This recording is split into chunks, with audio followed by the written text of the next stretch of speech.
Como ya es habitual todos los años, Marina Estrella ha estado presente en los principales salones náuticos de esta primavera. Algunos tan relevantes como el de Valencia o el de Palma, y otros más locales como el de Denia o San Pedro del Pinatar. En todos ellos, Marina Estrella ha tenido una presencia destacada. Su extensa gama de embarcaciones de los principales astilleros ha sido perfectamente complementada por una amplia oferta de servicios que, junto con un equipo de profesionales especializados perfectamente capacitados, les permite satisfacer las necesidades de los clientes hasta el mínimo detalle.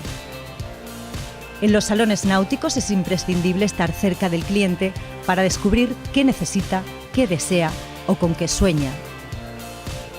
En muchos casos será la opción de charter la que satisfaga sus necesidades, mientras que en otros será la compra de una embarcación lo que culmine sus expectativas.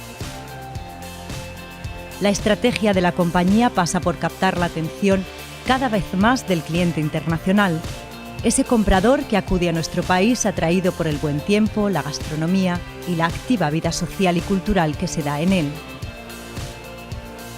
Para ello, el Salón de Palma resulta especialmente adecuado al ser destino de turismo durante todo el año. Marina Estrella, como siempre, continúa fiel a sus clientes, acercándose a ellos en cada evento náutico.